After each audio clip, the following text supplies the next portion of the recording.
Ay, we're gonna hit you with the bars real quick. Ay, quarantine life, but my flow still sick. If I had a maid, I have a make you lemonade, and I don't need 288, episode 288. We made it. This one's dedicated to all the haters who never thought I'd get to episode 288. I know there's a lot of people who were doubting me when I first made this. They made Facebook hate pages about this. They said I'd never make it to even 88. They said I'd quit. They said I'd lose all drive. They said this is just a phase. This isn't it, dude. This is the suicide logs are going this till the fucking end. I will go on until the end. Not enough, it never is. This is DJ Nochill, Dejon Daniels. About to give him a call. And there's a very, just found out from the last podcast, and let's see if he confirms this here. He's been doing stand-up comedy for about 9 months, but he's been working at the Punchline in, I believe, San Francisco for like 2 years is what he told me. And so he's been making big waves, at least in the comedy scene, amongst other comedians. He has been starting, I don't know if he's been starting or there's been drama, there's been talk, and this is, this is the place to get information, to learn about Mr. DJ Nochill and what he's about and what his goals are and what his side of everything is. So, I'm gonna give him a call because I've got this is interesting.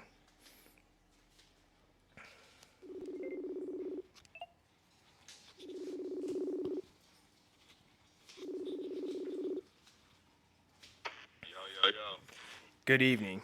Yo, Mr. DJ Daniels. How you doing? All right, man. What's good with it? I'm good. By any chance is like your hand or anything covering your microphone on your phone? Do you think you could try to like speak right into the speaker and see if we could get you a little louder here? Can you hear me now? Yeah, you're good. I think that's yeah, that's pretty good. All Yo, right. thanks for doing this, man. I know I reached out earlier when I first found out / met you, and it didn't. I forgot what happened. Didn't work out, and then I seen you at 2 shows now. It's been, and then something had happened, and then today you were like, "Get me on the podcast," and I was like, "Let's make it fucking happen now," and here we are. Yeah, man. The first time, honestly, was timing. At the time, I was still kind of like just find my niche as far as who I am and everything as a comedian. And also I had some family matters that were going on as well. The second time when we seen the shows and everything, we've seen each other at shows and stuff. So, I was like, I finally got to hear you out and hear your jokes and everything. Like, okay, it takes me a while to warm up to people sometimes. Got it. Yeah, no problem. We have breaking news here. This is breaking news, at least in the comedy world. I don't know if this has been released, but I have messaged a man who you're currently beefing with the past, I don't know, 2 days or something. Something exploded over the bacon community, and Mr. I think it's Julian Lacrosse, right? That's his name.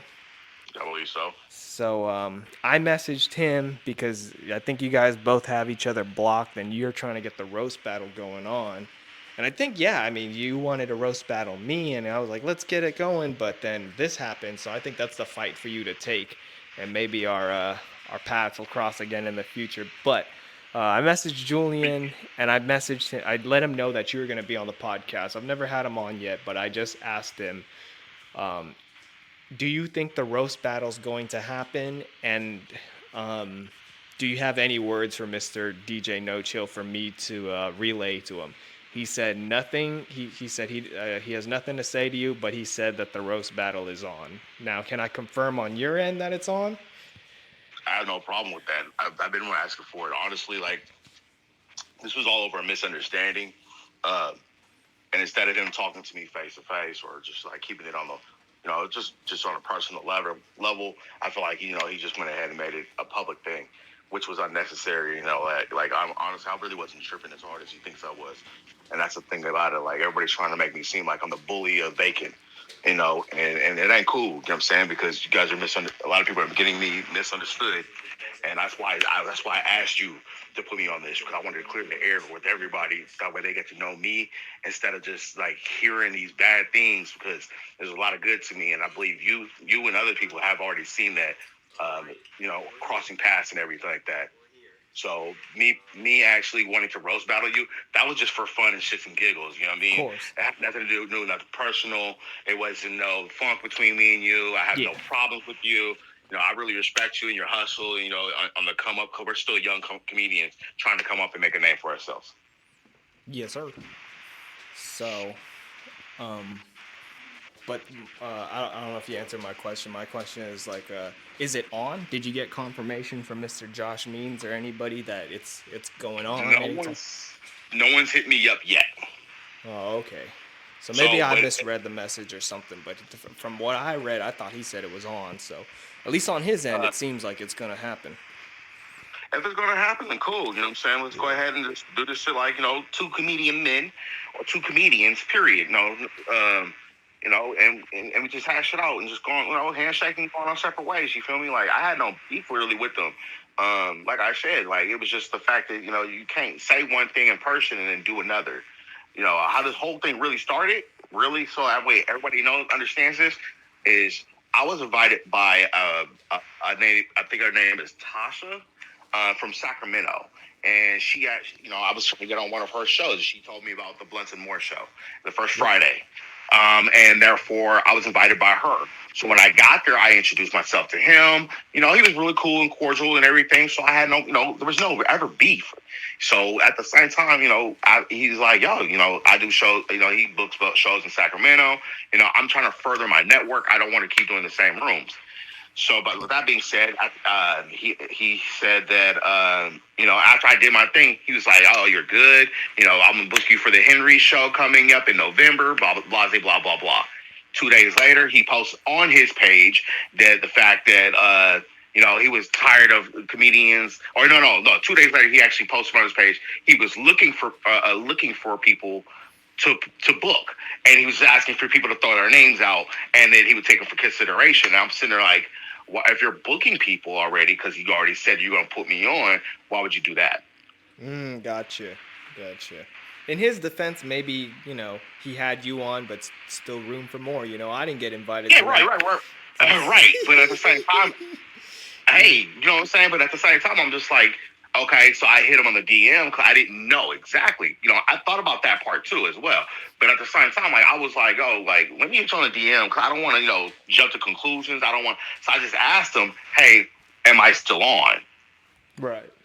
Right. His first response is, be patient with me. I work slow. Like if any, I've been in the entertainment business for since I was probably like 15. I used to be a DJ I did a DJ a long time ago at KCSU over in Stanford. And then I broke out to like helping other DJs, and then I went to club promoting and throwing some of the biggest parties throughout the whole entire Bay Area with DJ Maniacal, and some others as well. So I've touched a lot of places. I know how producers and how setting stuff up works. I get it. Yeah, you have to be patient. A lot of people have lives as well. So I wasn't taking nothing about it. That's what the thumbs up was. That's what everybody sees. Now, Right. after that, I left it for 2 weeks. No problem. I ain't saying nothing to her. Wasn't DMing them. I wasn't tripping on that. I was already getting booked for other shows. I'm trying to get my own shows for other places. Hell, we even did the show on Saturday together. You know what I mean? Mm-hmm. So, so you know what I'm saying? It was great, right? We all did great. So, with that being said, I wasn't tripping as far as for him booking me or not. Yeah. But what I got tripped was when he posted on his page. That's what Yeah, like putting you on blast a little bit. no. When he Oh, posted yeah, on yeah, it, for the Henrys. And where's this Henrys thing in Sacramento? I believe so. Yes. Oh, okay, that's the one with like the colorful shapes on the. I've never been there, but I would like to go. You know what I mean? Okay. I think the I've heard. flyers. I think the flyers is like a colorful shapes. That's what sticks out to me. I think so. I think you're right. I think Yeah, you believe you're right. yeah. I haven't So, gotten much work out in that area. well, Yet. I liked my first time going up to Sacramento was from a booker and a fellow comedian named Shannon Battle. You know what I'm saying? Shout out to him. He was trying to pick me up on another beef that happened before that. That it got cleared up. But at the same time, he was telling he gave me a pick me up type of thing. Um, and that's what I liked about this community as far as comedian and stuff. I do take this serious, and I love to actually make people laugh. I do this for the laughs. It's not really about the money. Making people happy. With that being said, he booked me, or he didn't book me, but he asked me to come up for his open mic. He would give me a little extra minute. So, of course, I went up there and did it. It's a further your network, further your region, you know what I mean? Have more ears to listen to you. So that's what I've been trying to do. Right. Let me see. Computer. Okay, we're all right here. So Okay. I'm just fixing some technical things, just making sure it's all good. All right. So then Man, after I that, met you. I didn't know what to think. Because I know you from the beef and all that, and I just had Xavier on not too long ago, and he told me, but I want to confirm on your end. You've been at stand-up comedy 9 months. yeah. And Yep. you told me through messages that you worked at the Punchline for 2 years. Yep. As a door guy, eh? Yeah, I was a security at the Punchline, and then I also worked at Cobbs as well, going back and forth because they're the same people. Oh, really? I didn't They know all, that. yeah, How far yeah, away? they're Close to each other? Cobbs and Punchline? kind of close, not that far from each other. Like Okay. maybe 5 minute drive from each other. I think it is, a 10 minute. You know how San Francisco 32 is. And when you were there for 2 years, or what years were these? I just stopped honestly last year. Okay. My last day working with them was like right before Christmas. Oh, okay. So what made you want to do comedy after like 2 years of working there? That's kind of interesting to me. Like, do you feel like what So sparked it? I don't know. So honestly, what it was how I got into this was I've always wanted to be a comedian since I was like in kindergarten. I've always wanted to be a comedian. I just had stage fright. So what ended up, I ended up getting hired at Google for to be a coder. I used to be a coder over at for Siri, working at Apple in Milpitas. So I was transferring. Upon transfer, you got to go through this whole, background check and all the stuff like that. So it was dragging out. At that time, I already had my guard card, so I went ahead and applied over at Punchline, and I got the job through Marcus. So when I'm working there and everything, and then Marcus was like, "Hey, you want to do Cobbs too? Cool." So that's why I started going back and forth. Oh. And then just watching every comedian that went up there and just learning how they were doing, how they were reading a room, how they were, analyzing things, how they were, they were picking their targets sometimes, or even like how they were prepping themselves for like a 3-4 day run where they got to work at Thursday, Friday, Saturday, Sunday, doing 2-3 shows a night. I learned how I was watching them, just taking notes and everything, how everybody was doing. So that's when I was like, you know what, I think I could do this. Do you think it's just coincidence that you stopped working there and then you did comedy, or was it kind of like a premeditated thing? Honestly, for real, what ended up happening was, I every Sunday, you guys, it's the open mics, right? Well, even though they're not really open, they were kind of they pick people. But at Punchline, I have been sitting next to Chris Riggins pretty much a lot of the Sundays, and we were sitting in this one particular corner. Along with some other comedians as well. But honestly, I was just talking shit. But I was just talking shit about some of the comedians coming up that were bombing. And I was just as a joke, you know what I mean? I was just fucking around. And Chris kept saying, "Yo, you're pretty, you're kind of funny. Why don't you get up here?" And I said, I was learning. But at the same time, I really was stage fright. So he kept saying, so his whole thing was... This is why you were working there, right? Right. Got his whole thing was he would always come up to me and say, "Rip it off. It's like a Band-Aid. Right. All you got to do is get up here and just do it." And I just like, okay. Long story short, out of it, when Dave Chappelle came down and did the Chase Center, after that he came to Punchline and worked. I was actually working there that night. Oh, wow. And all of a sudden, Dave Chappelle starts telling his story, and he was talking about Chris Riggins. Huh. So the whole time, Chris never dropped his name, not one time. But I've been telling Chris this whole time that I took the job because I wanted to see and meet Dave Chappelle. He's one of my biggest idols. Him, Eddie Murphy, and amongst a couple others. But I know Dave Chappelle always went to that club. Um, so with that being said, I ended up kind of meeting Dave Chappelle that night, but not all the way. So fast forward 3 days later, he came. Dave Chappelle ended up coming back with Chris Rock and some other people as well, doing another performance. It was that day I actually got to meet Dave Chappelle and talk to him for like 2 3 hours for No a shit. little, like after the show. What'd you take So away from that? a lot of game, a lot of game, a lot of game. But he's seen the fact. I feel like he might have seen the fact that I was really serious about it. But like he said, like Chris said, like everybody kept saying, it's like a band-aid. You got to rip it off. Just get up on stage. Right. So what ended up happening was Christmas Day. I almost died. I actually had pneumonia and COVID at the same time. Oh, that's really bad. So I also have water in my lungs. So therefore, like I caught the pneumonia real bad to a point where I fainted in my driveway. My neighbor ended up seeing me. So with that being said, and like after that, I was like, I felt like that was my wake up call. Hmm. Like I needed to do what I needed to do for myself, but at the same time, like if I don't do it now, what am I going to do it for? Like I'm going to die and just have nothing. You know what I mean? My kids are going to have nothing. Like what's my family going to be doing? My family kind of depends on me as far as on my mom's side. So with that being said, like I just kind of woke up out of it and was like, it's time to do what I want to do. And so, where did you decide to go first to do comedy?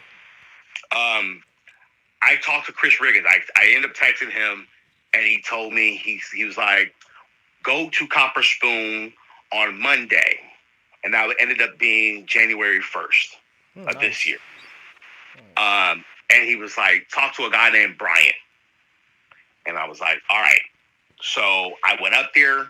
Brian was like, yo, you must be DJ Nochill, blah blah blah. I've already heard about you. So there was already a little talk before I even got there. Bryant Hicks. Yes, I'm sir. trying to look. Oh my goodness. I messaged this Bryant Hicks guy back in October 28th because I had never been to Copper Spoon before. But this comedian told me that I should have had gone down there, and he like quoted hella funny. And he was like, yeah, go down to Copper Spoon and look for a Bryant Hicks. And I never did it. I just messaged him and never got a message back. And it was just like, I messaged, what's up, my guy? Ty Gamble referee me to you. And then I corrected to referred. And I spelled it wrong. And then I spelled referred again correctly for the third time. And then, yeah. But I've been hearing about Copper Spoon. I don't know if you know Ty Gamble. I guess he's a cook there or something like that. And, I haven't seen him active lately, but he was active for a little bit. He was killing it. I don't know if you know who Chris D'Elia is, but Chris D'Elia had a show out in Oakland and he got stabbed, and that was kind of like his comedy highlight. And he sent it to Chris D'Elia, and he ended up on like his vlog or whatever. But yeah, I haven't seen it. But yeah, that's funny. Brian Hicks. That's so. Um, yeah, this is real shit. What was I gonna say? So Copper Spoon, right? It's first place, pretty Damn, much, huh? comedy's dangerous. I'm trying to tell you. Yeah, yeah. You never know. You could disrespect somebody and get smacked. Yeah. Pretty much. Yeah. Pretty much. That's a cool story though, just to kind of backtrack on what you said on like you had a wake up call, and that's kind of like I wouldn't say as hands on as your experience, but that's kind of like how I am a little bit of like I feel like everybody's kind of got that story of like you just gotta go for it and all this stuff. And So what made you get into comedy? Like, oh man, to be honest, like I'll say this, I think the difference between me and you a little bit is I don't think I'm as passionate about it. I have not wanted to be a comedian since kindergarten. Uh, uh, my parents are Asian, so like with Asian parents, they kind of have the stereotype of like don't follow your dreams because that's not gonna make you money. My parents wanted me to be like a nurse and stereotypical Asian stuff, and just to be well off. Nothing wrong with it, honestly. Like I get it from a parent's perspective. You want the best for your kids. You don't really it scares you if they want to take a risk. And I just remember telling my dad, like, oh, stand up comedy seems kind of interesting. And my dad kind of shut it down at a young age. He was just like, gotta be a good actor. Like, I couldn't do it. Like, if I'm mad, I'm mad. You gotta hide your emotions when you're a comedian or whatever. And to this day, he'll still like talk about it, like, because now he knows I do it and shit. And he's just like, man, it takes balls to do it, man. I don't know what it. I can't. I don't know like what I would do if I went up on stage and nobody was laughing at my jokes. I'd fucking start fighting people or something like that. Like, or he'd get pissed off if people don't like his jokes. But no, man, it's kind of just like a bucket list thing. Like, Mhm. I um, I always thought I was funny, and people in my life said that I was funny. As a lot of people who get into comedy kind of have those things in their ears and a little bit of like, yeah, I think I could do it. But Right, right. I never loved it. Like I never really had I'm kind of younger, so I think things are kind of changing. I have this theory of stand-up comedy is actually dying, and I think things like TikTok are ruining it, the internet, like our attention spans are so small. And sometimes I kind of think about that. Like if I were to go up on stage, like and if there's a lot of people, the first thing in my mind was like, man, what happened? You guys ran out of TikToks to watch that you had to leave Right. your house and come watch like these people you don't know realistically at the level we're at, you know? And it's like Right. it's just such a weird I had never been to an open mic comedy night in my fucking life besides actually doing comedy. I've probably only gone to a couple of like stand-up shows, and one of those first ones were like a Carnival Cruise show, which apparently are kind of like looked down upon in the comedy world. Like if you're a I did cruise not know comedian, that. I think I at did not least know that. when I listen to Joe Rogan, I think it's like a stereotype. If you're doing Carnival Cruise or if you're a cruise comedian, it's kind of like I guess it's looked down upon as like, oh, you kind of didn't make it, or I don't know, something like that. But I doubt that. I don't think so. Like mm. you're. I feel like any stage you touch is cool. If You're working Carnival, on your look, craft, I'll say, if Carnival Cruise want to cut me a check, I'll be there. right? I'll be there Like for I'll four do that, weekends, bro. right? Let's go to Mexico. And for free too, and get paid. I'll take that. Yeah, Take I'll me. take You know it, what I mean? but I don't know. Like, and I've heard this before I even like started doing comedy, so I don't know. But basically, yeah, I just at first I was like, I just want to do it. If I get a laugh, that's good. But then it turned into an addiction of like, man, we could make this better. And so for the first almost like 9 months of doing it, I kind of told myself I want a new 5 minutes every time I get up there. And then I was kind Right. of I came into this really blindly. Like I was just telling Xavier, I had no idea that when people filmed comedy specials, they fucking filmed it 2 times. They wore the same outfit. That's why the crowd is different if you pay attention to some Not all specials. the time. Not all the time. But yeah, But generally, but yeah. generally, yeah, they'll clip it. Yeah, when I figured that out, I was just like, man, there's something fucking mental going on here, you know? Like, I always think about how out of my fucking mind I gotta be to be meticulous. And I see it come out, you know? And that's what kind of like stops me of just like, I can't imagine, like, we gotta film it 4 times, man. They gotta laugh at my Marley Cohn joke.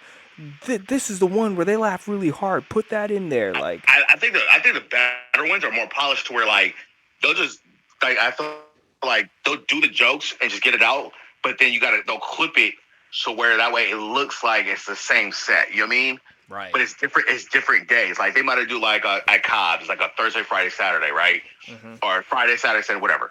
And then what they end up doing is like they'll take segments from the Friday, segments from the Saturday, segments from the Sunday, just like run them together. You know what I mean? And say like, oh, it was the same show. I was just saying, like, I want an unedited one shot off a drone clip.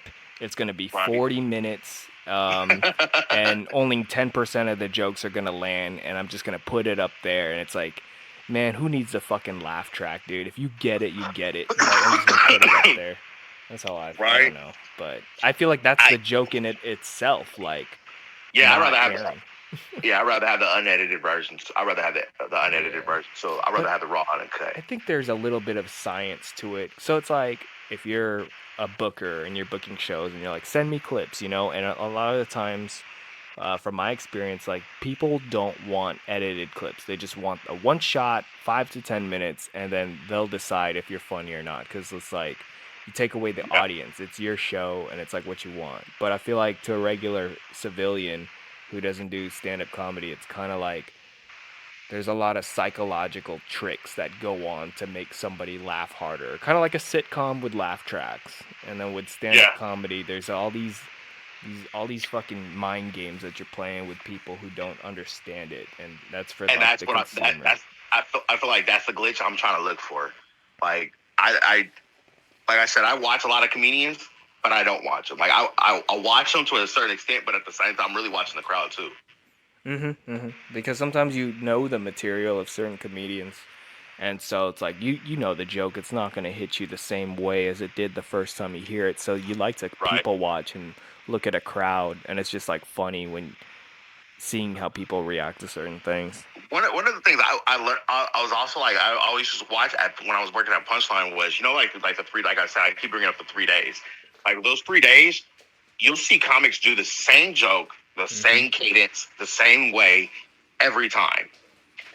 And I know to them, they're tired of saying it. Yeah, They don't ever want to say like, oh no, I'm tired. No. But no, they're tired of saying it. they're But acting. so They're doing a monologue at that point. right. And I'm just like, but at the same time, they go through with it, they kill it, whatever.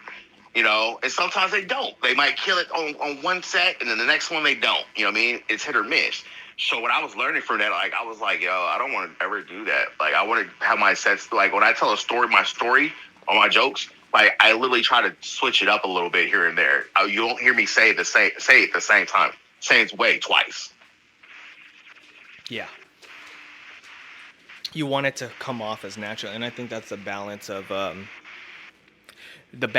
doing it for other people, because sometimes it's a job, and it's your job to make people laugh, so you got to hit them with the shit you know is going to work, and then sometimes it's the balance of doing it for yourself, because you got to have a little bit of fun, and that's when the ambition or motivation to write new material comes in, or just I don't know. Definitely. That's why, I mean, with this podcast, I don't have any fucking bullet points written down here for you. Or like, yeah, we gotta cover this. We gotta cover the roast battle and Julian beef and all that shit. It's just kind of free flow I feel like, conversation.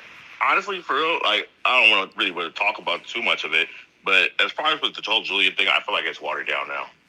Oh wow. 3 days. I feel like everything's kind of like, it is what it is.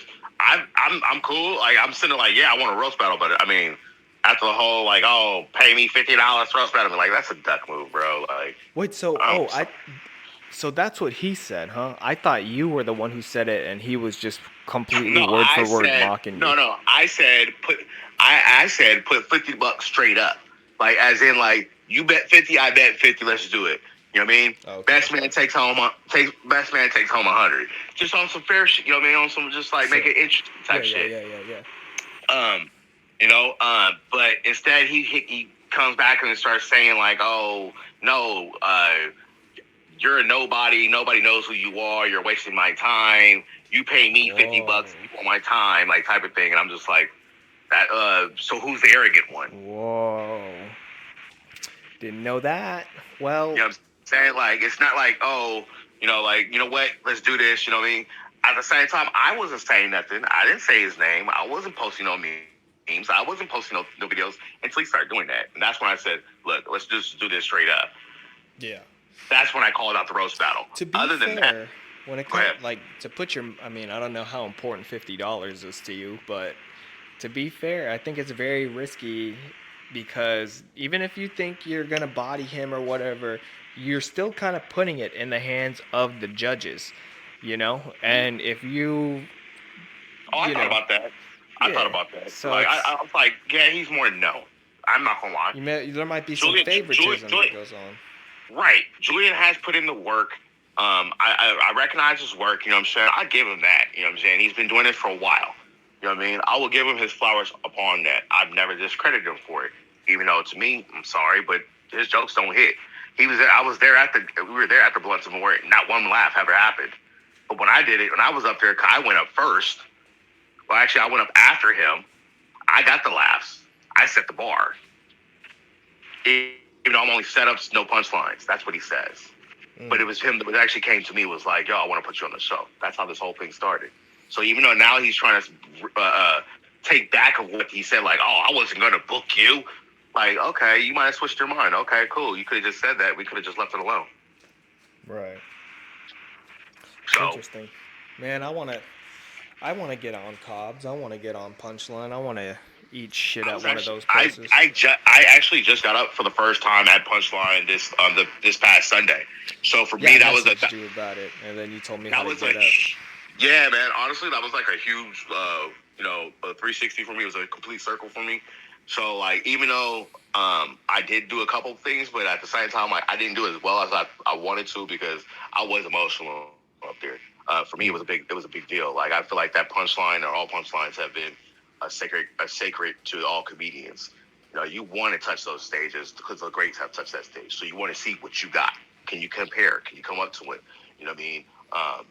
Iron sharpens iron. You know what I mean? If you want to get, I don't know what you're doing this for, but I want to be a legend in this. That's what I'm doing this for. I want to be mentioned in those categories with the Chris Riggins and others that have come out of here, out of the Bay Area that are making noise. I want to be one of those.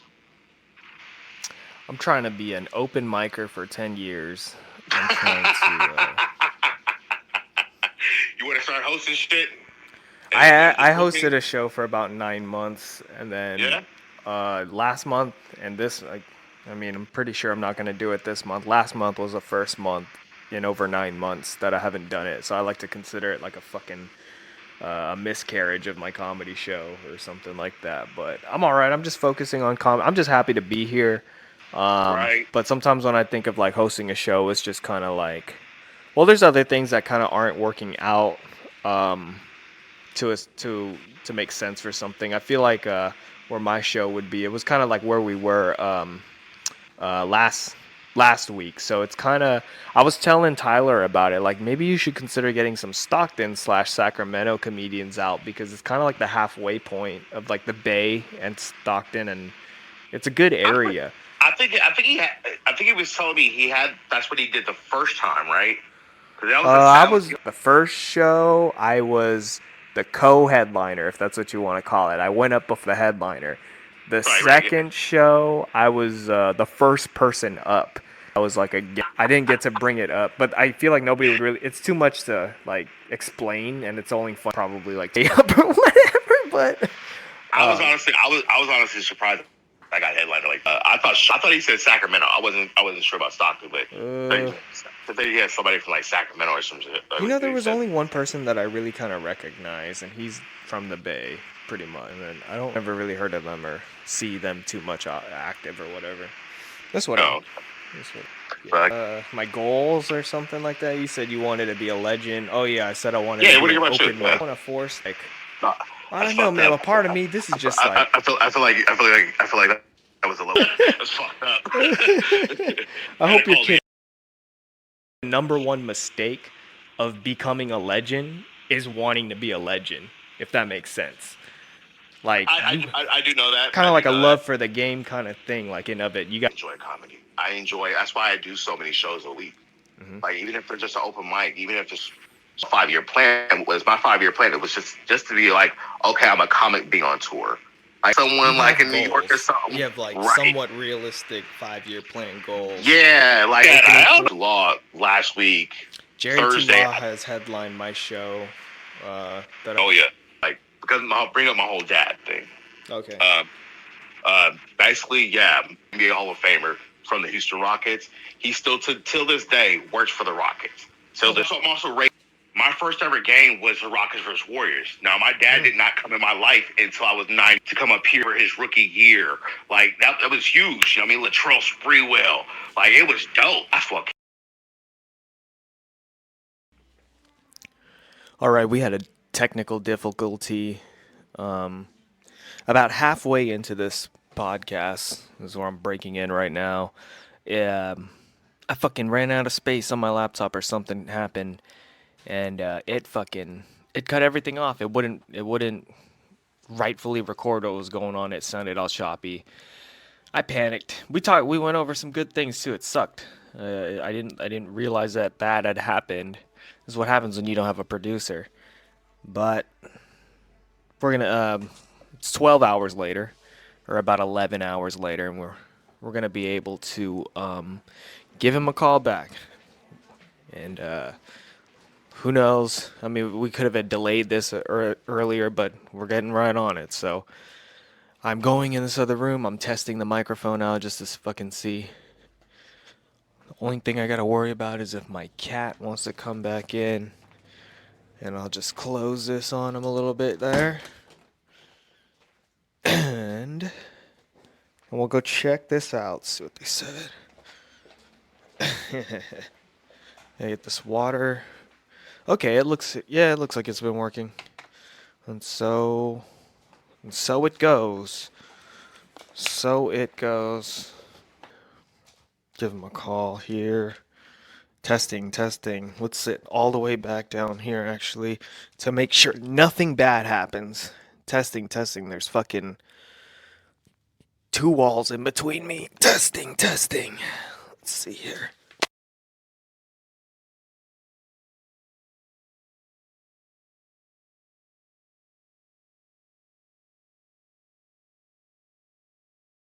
Better. All right. All right. So, from the 30-minute mark, we were going over. You're talking about full circle, I believe, of performing. Yeah, I just got I got the punchline. Yes, and yeah. Okay. So where do you want to start? You asked for the 30 minutes. Right, You've had 12 hours to reflect on the first. Right, Maybe right, this is right. a blessing in disguise that the thing cut out, so we could do some reflecting and analysis from the first 30 minutes, I guess. Because I feel like there's probably only like one or two like main important things that we kind of went over that should like briefly be glazed over or whatever. But yeah, man, That or we can just, what are your thoughts? I mean, we can do that, or we can just kind of like start over a little bit and just do a 30 minute episode. It don't have to be an hour. Yeah, that's what I was thinking. I was pretty pissed, man. I was pretty pissed. I got off the phone and I just was like, holy shit. I just looked at the computer and it did not look right. I was like, oh no. And like, this is probably like the second podcast I've had where something like that happened. And I believe maybe like sometimes I would record like a live show. And I think it only messed up once out of the 9 times I recorded it. But there was one that just like, I don't know, a big part of it wasn't working. Don't know what happened. And then so this one, at least half of it was salvageable. I think I'm cursed. I think somebody put a hex on me. I think you know what happened because there's some more to it. You started talking about how your father was an NBA Hall of Famer or something like that. Yeah. And I was like super unaware. And you were talking about how you didn't want to like live off his name. He didn't give you no money. Right. Pretty much. Yep. And I felt like when it got to that part and you start talking about like hanging out with the stars and stuff, and then I like see on my computer that it's like cutting out and shit. I was like, oh no, there's the Illuminati, like cutting in. Shit. Do you believe in the Illuminati? Yeah, to a certain extent. Yeah, me too. Yeah, just to a certain extent. Like it's just, I was in the Marines, so therefore it's like there was some shit. I'm like, yeah, there's some wealthy motherfuckers out there running shit. Mm-hmm. But as far as like them, like just mysterious assassinations and shit like that, it's just like some believable, some not. Yeah, that's how. I mean, I think I believe in aliens more than I believe in God. What do you think about that? I definitely believe in aliens. God, I'm very spiritual. I got to, stuff like that. So I do believe there's a higher being or a higher power that created everything.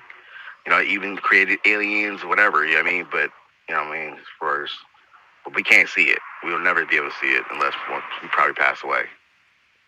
What if the higher being is just the aliens? Well, shit, come get my ass, damn it. I want to fly in a spaceship. I'm tired of driving. These gas prices is high as fuck.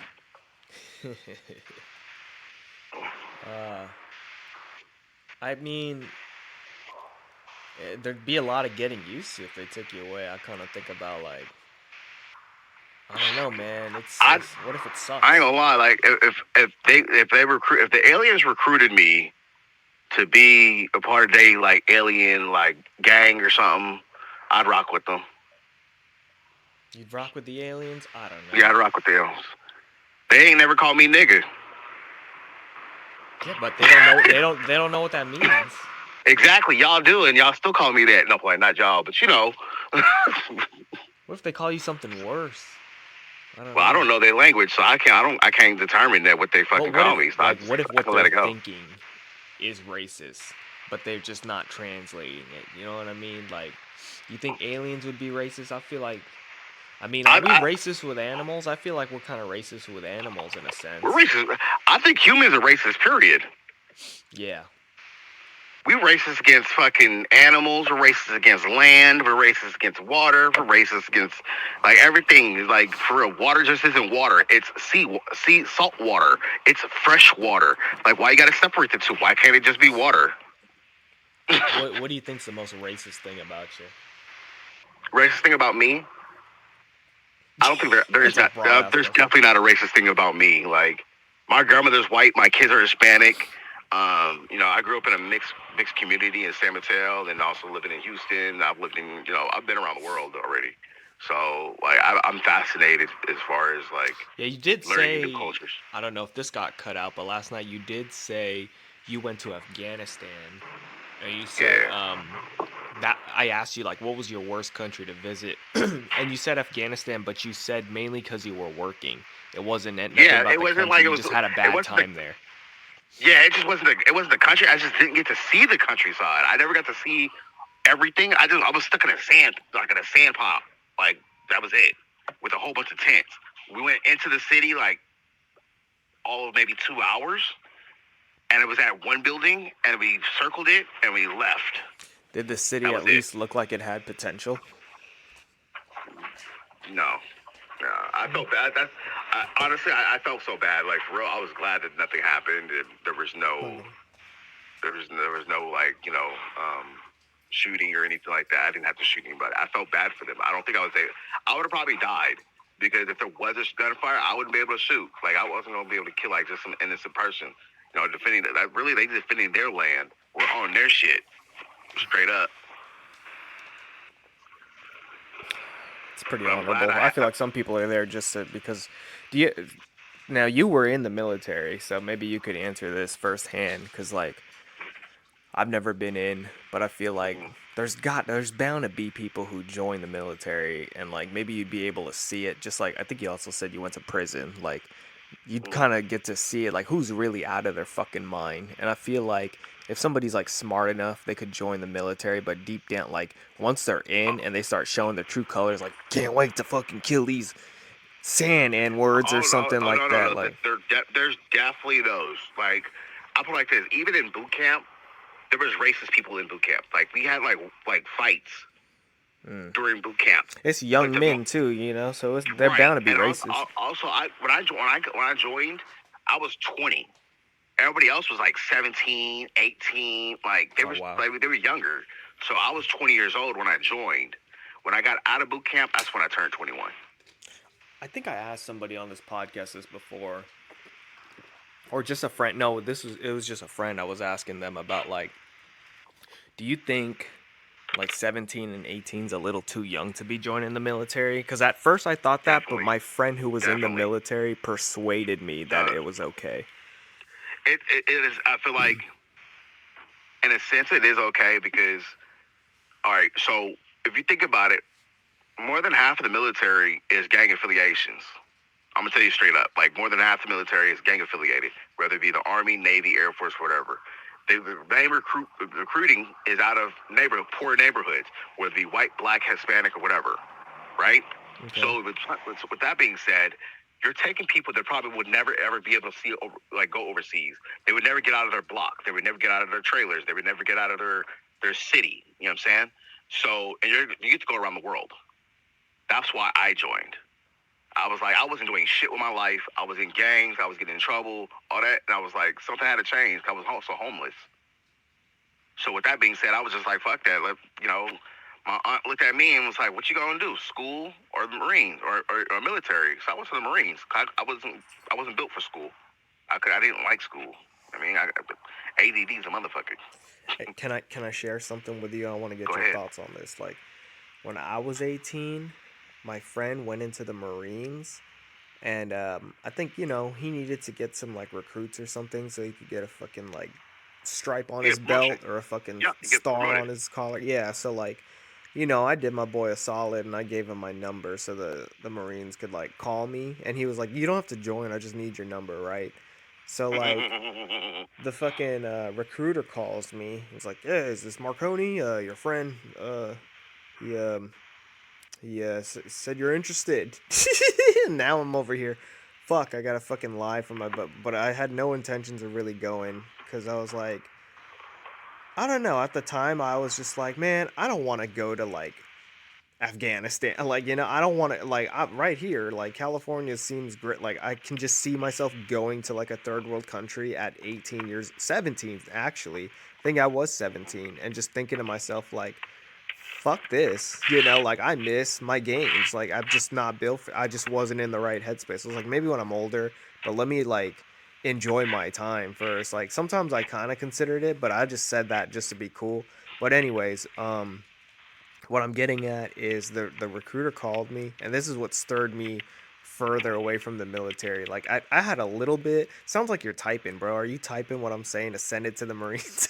Oh yeah, I'm typing everything. Yeah, I Oh, found him, Gal. I found yeah, yeah. him. So, um, Operation Get Marconi. you're not gonna get much. Um, so The he Marines will own your soul.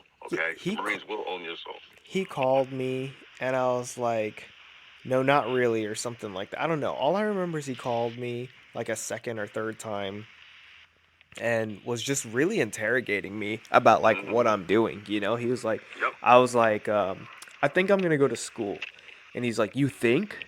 And he was just like, what are you gonna do with that? And I was just telling him, I was like, I just gonna like degree, get something, get a job, and he was just like, really? You get it, like just that? Okay, whatever. Like he was very rude about it and like condescending. Like, okay, well, And it yeah, feels like good luck with that. they felt that they just put in time to calling you and they just wasted the time. I know how it works because how the recruit so after boot camp, I got my first stripe through recruiting. I recruited 3 people that actually did join, Hmm. um, and they're actually still in the Marines. Um, but yeah, like there's just there's perks to it. You get promoted, you get a bigger check, and then you just reach around and just you do the same, I guess that makes you sense know. on wasting their time. I should have not bullshitted them in the first place. You know Right. what I mean? But I guess it was just to do my boy a solid. That's really what it was about. You know, That's how. I there's mean, honestly, if you would have just said that, they still would have gave him his stripe and left you alone. yeah. I guess back then I just didn't want to come off as a fucking phony, even though that's what I was doing.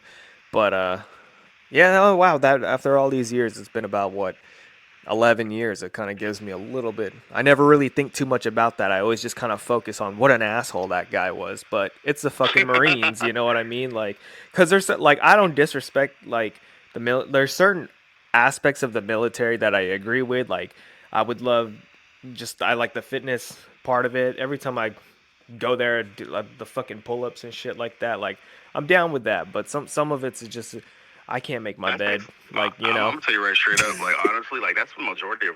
Like I put on weight after the Marines. When I was in of the course. Marines, I was fucking I was ripped. Like I was fucking shredded. I ain't gonna lie.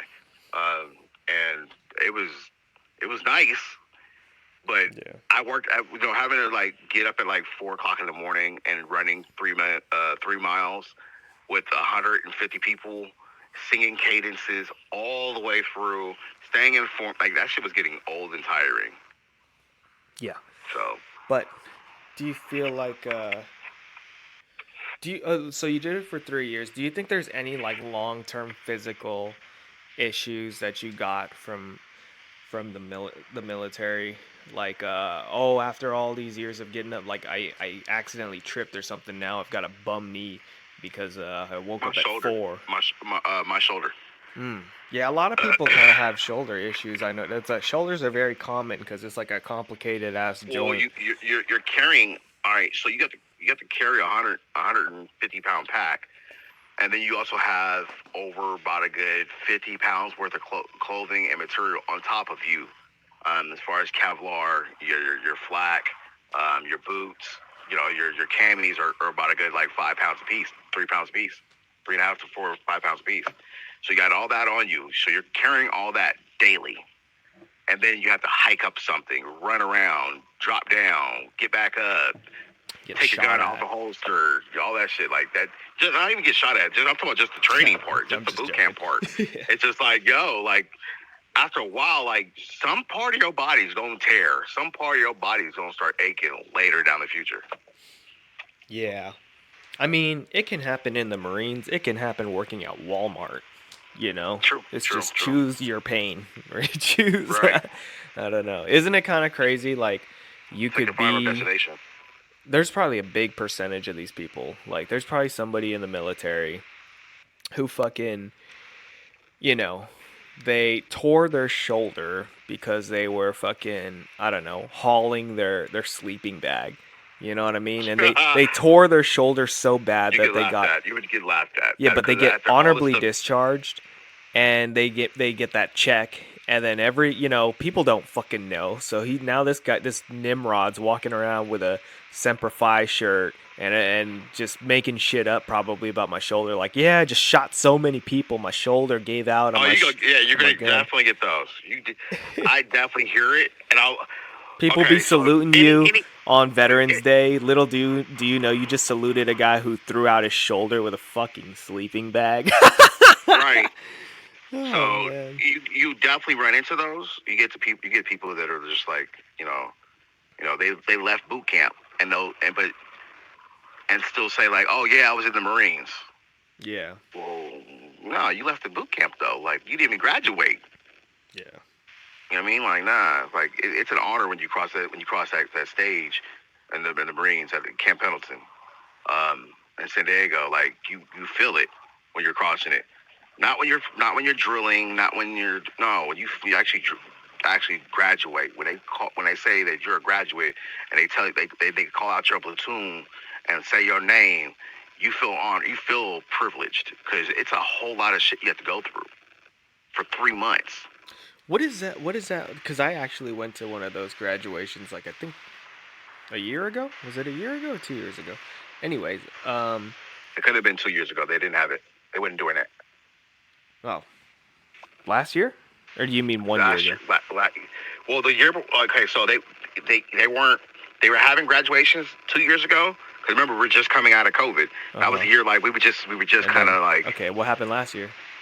last year they went full on like there's people there. But the year before there was like you couldn't even have your family there. Oh, it was probably last year then, 2022. So I think it okay. was. Yeah, it was that year. And what happened? How many miles do you run during that graduation ceremony? Because I remember they did a lot of running and they did a lot of push-ups. So It's like 3 miles. yeah, it's a 3 mile run, but see, you're gonna do it twice. You're The gonna do a first time three you're gonna, mile, so 6 miles. but you're gonna do it. Okay, so the first time you run the 3 mile, they call it prelim. So basically, like if you run a great time, then you might not have to run it again. But it also depends on like so each battalion has you're kind of competing against the other battalions Mm, during your boot camp. mm. So it's Gang a point shit. it's a point system. So whoever's got like the most kids or most soldiers or whatever or recruits because we're called recruits until you graduate until you okay. So how can I say? So when the recruits graduate or run their 3 miles, their job is to try to beat the time. And if you beat the time, you get points. So how many kids beat it? Boom, you add those points up. And then it's like a certain. It's a lower. It's like So okay, it varies from 3 to 6 miles. That's insane. yeah. So you might do 3 miles and everybody be good. In And then front all of of a your sudden, family and shit too. oh no, no. In front of the family, they don't do that. It's the front of the family is just strictly drills. You're gonna do a drill, I seen him and running though. then I seen him running. No, you seen the next battalion after them. So when you're graduating, you're not running at all. That day, you're literally getting ready to cross the streets. That's all you're doing. If you're seeing people running, it's because they're about to be the next class that's graduating. That's Nah, going on nah, at the nah. same. I seen It's it. going on at the same time. Last year I seen it. They they I'm trying. they were doing They must laps. have They had changed a that. flag. They must have changed it then. But I'm They I'm had to trying to change it think. because when I How was many there, miles they were weren't they? doing it like that. They were doing Uh, push-ups. I don't think anybody met. I was watching. I was waiting for somebody to fuck up, and nobody fucked up. And I was just kind of thinking like, man, it must have been like, yeah, I think they probably would have ran another whatever, but I don't know. no, they would It was have crazy. got um what they call quarter decked. Basically, what happens is you have the your dog hats, which are the third hat. Yeah, each platoon has three drill instructors. One's going to be your top hat. He's like the nice one. He's like the mom. He's gonna be real cool with you. If you could talk, if you need to talk to quarter, my office is open. Blah blah blah. The second one's going to teach you almost everything you need to know as far as about being a Marine. He's going to teach you how to put your gun together, how to take it apart. He's going to teach you how to tie your shoes, how to lace your shoes properly, how to align your belt line and everything like that, how to dress properly, that kind of stuff. Your bottom hat, that's the disciplinarian. That motherfucker is there to break you down and build you back up. Okay, let me ask you this, just to kind of veer a little bit to close it all up. You also say you went to prison. How much time did you do in prison? What for what? I guess like collectively all together, like um, ballpark. How much time have you spent in prison? well, I don't want to count the military jail because that was only 30 days. Okay, sure, a month. I'm not. That's just that month. But after I got out of the Marines, I went to jail for beating up my mom's boyfriend. Right. And I got served from L.A. County. I got 2 years, Okay. and then I only had to do a year. And then what happened was I got out, and then L.A. County tried to put me on the side of a road in Palmdale, and then I left. I absconded. What do I you went mean ahead by and put you on the side of the road, like community service? nah, like okay, so basically it wouldn't let me go home to my own house after I Okay. got out of jail because Oh, they said the incident happened there. Yet my mom's boyfriend no longer lived there, right. but the probation wouldn't let me go back. So they tried to put me on a hotel in a desert with nothing. And I said, "Fuck that." I knew it was failure to begin with. They were setting me up for failure. That's what Right. LA County was doing. So I came back. I came up to San Mateo. I left. I went on the run for a whole year. So basically, you spent the same amount of time in the Marines as you did in jail. About I three probably spent years. a little bit more than I probably spent a little bit more in jail Okay, and on the cool. run, like Perfect though. in jail and What stuff a little bit. I'm not gonna lie. what was Like all harder? together because But because what happened was when I went on the run for a year, I got caught with Molly and mushrooms and hella money on me. So I got sentenced to another 2 years. and what year was this? 2007. Oh, okay. Okay. So I got out and I was done by 2009. Right. I've not went back since. So Well, you've I'm had a thank pretty you, big Jesus. come up from then to now, I'd say. Oh, And huge. staying 'Cause, away I from mean, the trouble. yeah, I was parole. Like, I'm like this. Those who are on parole and probation and stuff now have it a lot easier. There's a lot more stuff for the people to get into as far as jobs, therapy, whatever stuff like that. Right?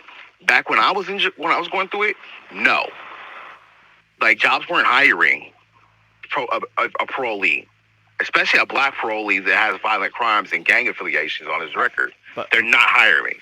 my question is, what was harder, the Marines or jail? Definitely fucking jail.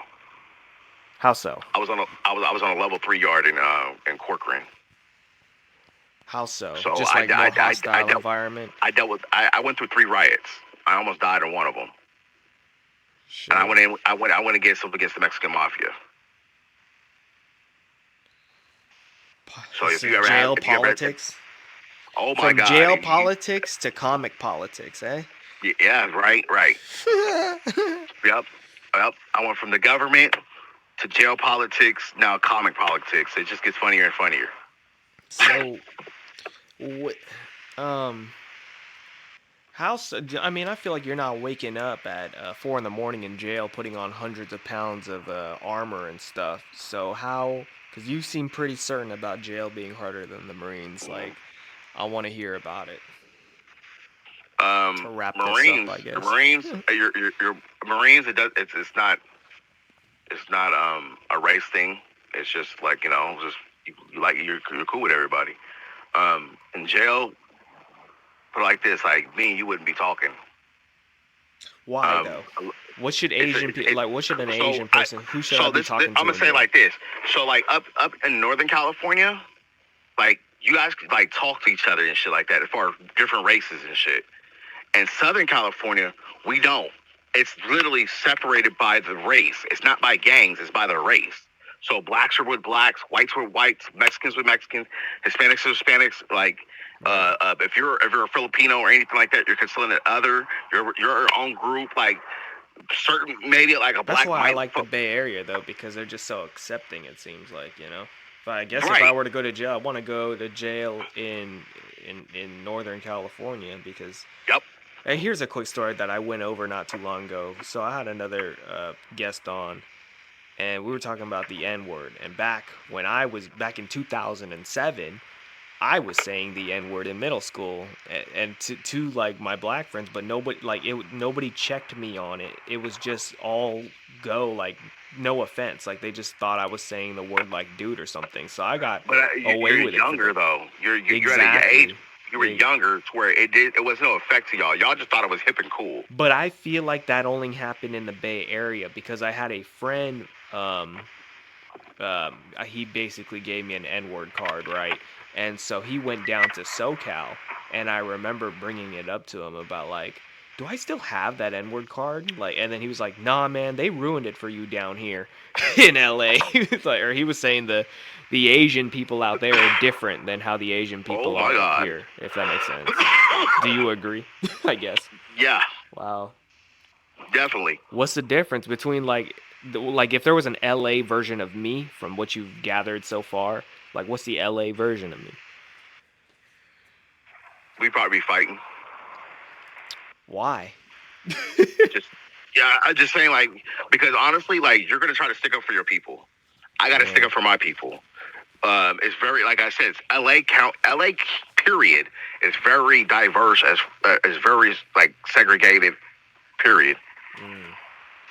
Like even on the street, like LA is jail politics on the street. Put it like that. Get this though, the Marines is in San Diego, which is basically like Southern Hmm. California, and they're very big got a Bay style to it. You know what I mean? They do, but they still gangbang too. They got LA and the Bay type of vibe. Because if you go to San Diego, there's certain parts of San Diego you cannot go down. Like you better know somebody. People are interesting. We've been talking about racism, and it's just like racism. Yeah. It evolves. Like it's still here, but Hmm. it's like it adapts to time and people. And kind of like I mean, earlier I started this. I was like, "What's the most racist thing about you?" And you said, you ain't Nothing. got a racist bone in your body." But now I don't know. I don't know. You went to jail. Like nothing wrong with I being had racist, I so guess, we to a certain so extent. I'm like this. When you're in certain places, it's survival. You got to do what you got to do. So, and I was never racist towards anybody. I was more like reaction racist. Man, Like if you said something to me out of pocket, I'm gonna get on you. Other than that, I'm what's up and keep it pushing. Like I'm good. Like I'm not gonna be just. I'm not a type of person to just start shit. I don't. if um if I was in an LA jail and they had to put me with the others, I'd be hella mad if they were just so boring and they're fucking squares and I'm looking over at the black side or Mexican side and they look like they're having Trust hella me. fun. I would turn and be like, "Why No, y'all no, so no, no, lame?" no. You don't. You'd be happy because you'd be able to do your time and not give extra time. Yeah, I guess. Yeah, Because even though we might be looking like we having fun, there's a consequence behind it somewhere. I get Either it. we did Yeah. something to somebody to have that fun, Mm. or something's about to happen to us for having fun. Oh yeah, I guess I worded that wrong. Okay, what if it looked like we were having fun over here, but the Mexicans are quiet into themselves? And I'm like, man, I wish I could have some fucking peace and quiet. I don't know. That's what main fights Okay, are. Like here's a a lot of racist fights happen. question, but this is I feel like it's not racist because it's like it's a good experiment. Like these people are segregating. It's interesting. Like what what group from what you've observed in LA jails, like which group did you seem like you would not want to be the most? Hispanics. Really? They drama? Yeah. Oh, you were you the one? Oh no, it was I had a Mexican guy on earlier, and he said Mexicans are the biggest haters, and I was like, really? I didn't know that. It's not even just about hating it. It's just the fact that the politics Mexicans do. Like, soon as you go to jail, they're going to get your paperwork. They're going to see what you're in for. They're going to see who you are, if you're affiliated, all that. And if you're not, they're going to try to recruit you in. And if you don't follow the instructions, trust me, you're not going to live through it. How does that go though? Like if I'm like a sheriff or something or corrections officer and I work and I get the paper, how do the inmates get the paperwork? How do they get the From information the on? fucking sheriff. He takes bribes or something? Like is I that look, I'm gonna isn't tell you, that a all right. HIPAA I'm going to. violation I'm or gonna say it something? like this. I'm gonna tell you an incident that happened to me. All Okay. right. Okay. So what happened was I was in prison out in Delano, down south. Okay, and my cellmate was a shot caller for all the blacks. Okay, and he got moved out. He had his release date came up, so I was in there. So what ended up happening was somebody came to me and was like, "Hey, you got the keys for the blacks," and I was like, "I don't want them. I was a first termer. I don't want them shits." I went to every OG. Every OG was like, "Nope, I don't want them either." So I was like, "Fuck, I'm stuck." Later that night, a deputy came to my cell and opened my door, and he said, "Hey, put on your shoes. Come with me." At this time, I'm sitting there like, "What's going on?" Because it's in the middle of the fucking night. Okay, Mm-hmm. they took me out of that dorm, or not at that dorm, but out of that building, and I went down two buildings, not cuffed, not shackled, nothing, just me and this deputy, and he brought me into another building. When he brought me into the other building, there was three Mexican mafia dudes sitting at a fucking bench. One of them had tattoos all over his fucking head, from the devil horns, all this shit. Said his hood, MS, all everything. He was a full legit hitter. This man was doing triple life. Sheesh. When I said the point of my story is he made a sheriff, a deputy of the building, go get me because the simple fact that we had a Hispanic that claimed black. He's from a black neighborhood. He was in a black gang, and he was just trying to do his time. But because he was Mexican, the Mexican mafia dudes didn't like that shit.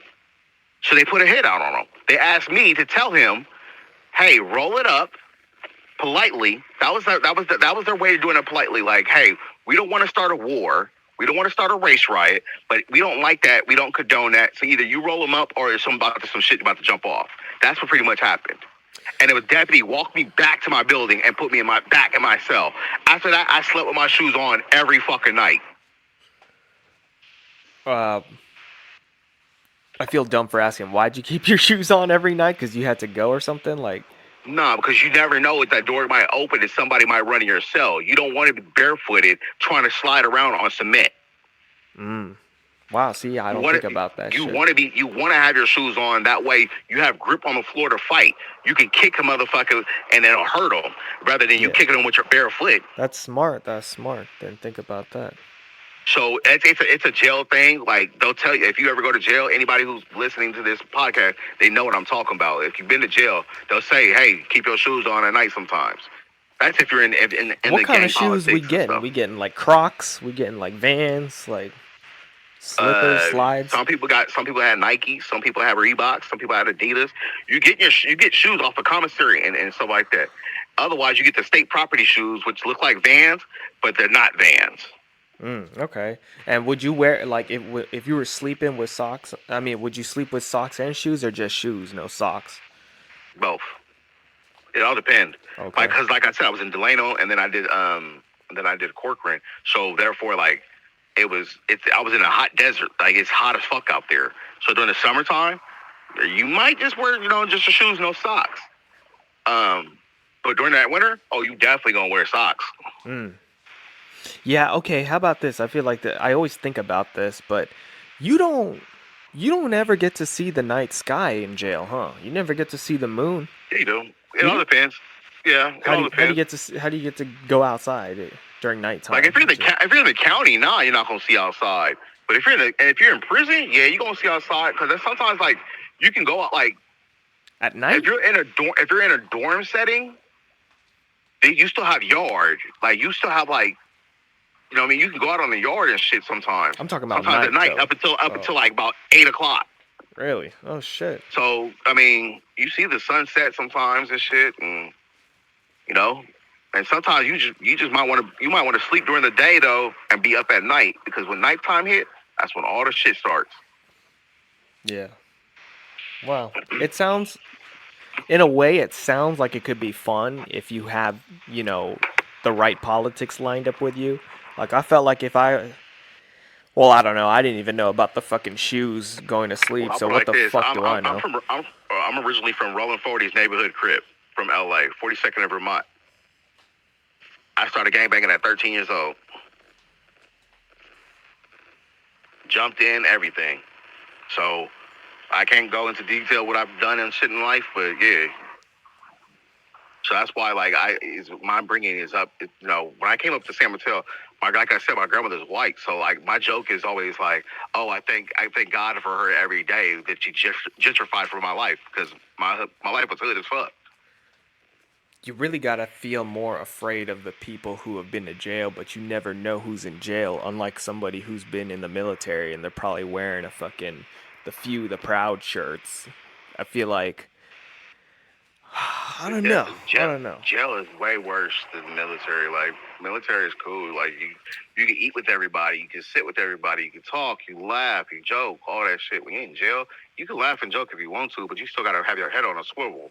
How funny Right. is everything when you still gotta ha ha ha and look around like a goddamn hands going back and forth like a fan. Yeah, yeah, yeah. That shit ain't cool. You know what I mean? So Um I watch a lot of UFC and I always just think you never know, man. There could be somebody who could whoop the fucking champion's ass, but they're just in jail right now. oh hell yeah. We Yeah. uh we had this dude named Boxer. It was in L.A. When I said this man had fucking like I seen this dude whoop three other like this dude was even a gang member at all. He was strictly a boxer. And when I seen him fight three dudes that were in gangs and they were big as fuck, I'm talking laid them the fuck out. I was like, you know what? I'm about to be this dude's best friend. I'm not about Fucking to fight this Floyd dude. Mayweather, bro. I'd be like, yeah, where's your pocket? I'll I hold think it. he would have honestly how his hands was and so quick and how his subtle movement and his shift in his hips was. I watch a lot of boxing, so like watching how he did that. I was like, yo, I think dude would have beat Floyd Mayweather in his Yeah, prime. exactly. That's what I'm saying. See, witness right there. And they bare knuckle in that bitch, you know. So it's like, Uh huh. did you see a lot of striking, or was it a lot of wrestling, or was it a lot of stabbing in jail? Like, So when you got cell fights, it's a lot of stand up. Like it's you just stand up and it's just toes and you go at it. You're face to face, nose to nose, damn near, and you're just throwing your punches. And hopefully one of their punches don't fucking like knock you out. You don't have much room to be wrestling around in. yeah, But I've seen people where they got thrown off a phone tier. booth I've seen fighting. right. Yeah, But I've seen people get thrown off a tier. I've seen people start fighting in what they call the day room, where everybody like is sitting there like reading newspapers, whatnot. Like I've seen fights start out anywhere and everywhere in a jail. wow. In a shower, that was cold. That was the coldest one. It was the two Mexicans jumping on another Hispanic. I guess something about like he had snitched or they found out he told us about some shit, and that's when I say they demolished him. They demolished him. Like he was screaming for his life, butt naked, trying to run through the dorm, and they were catching him. They were saying they're saying that female prisons are more brutal than men, surprisingly. My mom definitely said the same shit. My mom did 15 years in the feds. Oh wow. Yeah, she said that one time someone tried to run up on her, and she she ripped out her extension cord out of the lamp and whooped the girl with the extension cord. My mom is a thug. I'm not gonna lie. My mom is a fucking thug. Okay. My mom, it's crazy because I make a joke about it, but my great grandmother was the original Crip. She was a first generation Crip. My mom is a second generation Blood from Inglewood, Piru, and then I became a fourth generation Crip. So you've got Bloods and Crips in your family, eh? Yep. Wow. How does that work? Like, does some of your family just not fuck with your family? We've never had a family reunion. Got it. We did about almost 40 minutes here. I just want to end it off. You going to Alameda tonight, eh? Is it your first time there? Yeah. That's pretty good, First man. time tonight. It's a good First club. time tonight, Alameda. I look forward to being there and making people laugh. I like touching new stages, like I was always saying earlier. When are you up? Yeah. I don't know what the lineup is, so What? I didn't get that. Yeah, they didn't give me the lineup yet. They just told me. They should put it on Facebook on the Bacon, I believe. If they did, I didn't. I don't. I'm not on Bacon no more. Well, when you show up there, they're gonna have like a paper on each table, and then the paper has the lineup. So then it goes in that order. And from my experience, when I go, there's always somebody who doesn't show up or something. So you're probably gonna go up sooner than you think. If that makes sense. So, or sometimes they'll have like a filler. So you performed there before? Yeah, I've done. I think 3 times this year. I've done 2 of those open mics, and then I did a roast battle. Okay. Yeah, so when you were there, so if someone doesn't show up, does everybody get split the time or some shit? No, I don't think so. I think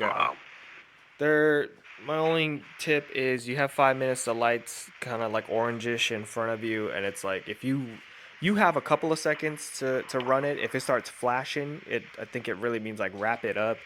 I think that means it's done. This is one of those places where they will play they'll play you off. So I guess my tip is to kind of just end it strong. At least from the last time I was there, I was like, damn, I rushed my last joke, and I should have just replaced it with something shorter. But that's just me being meticulous with my words and shit. Yeah. I mean, I'm just gonna do probably some old jokes, but I'm not gonna bring anything new there. I want to set I'm trying to get invited back, so I want to rather just give them something fresh. And that's a good place to kind of do things works because they film it, and then you could buy the clip off of it. I want to give them a good set. I might have already done it. Nice. Pretty much the set that I did from Saturday, I'll probably do there. Oh, cool. Well, Saturday was 20 minutes. Right. But I'm saying I know how to shorten 2 jokes down to where it's 5 minutes. Oh wow, interesting. Okay. So, yeah, I'm actually supposed to be doing 20 to 25 minutes tomorrow. This is insane. I just found this out a couple of hours ago. I'm opening up for a metal show, heavy metal, and it's just I don't know. I kind of told myself, I guess if I just take it really slow, we've got 20 minutes, so that's cool. It's kind of cool to have free time. Drag your jokes. Mm-hmm. Yeah. Just drag them. Yeah, but he said he can't promise a big crowd or whatever. But I'm just happy to have that under my belt. I did comedy before a metal show started. It could be an absolute ridiculous thing, but it's just funny. It's just funny where shit takes you. That's what's up, bro. Congratulations on that, bro. Congratulations on that. Man. Yeah, it's from a band that I've had on this show before. And so, yeah, man, I'm down to have you on again. I mean, we only went over probably 1 layer of you, or 2, the Marines and the jail, but I want to go over the DJ layer one day, and you're a coder, so yeah, you got a lot of things. There's a lot to me. I just thank you. I just wanted to, like I said, I want everybody just get to know me before you judge me and see where I'm coming from. Exactly, I come from a hard background, but I'm not a hard dude to get along with. I talk to everybody. I'm very friendly, very approachable. It's comedy, man. Very understanding. So you can't take it serious. I just hope everybody else don't take it serious. We're shit like that, man. I'm very workable. You know what I mean? So I wish you luck, man. I hope to see you again, and I hope people don't. There's no hate. I hope there's no riots going on in the comedy community, and I hope I don't have to do open mics with my shoes on. All right. all So, right, boss. see you, man. Have a good day. Same with you.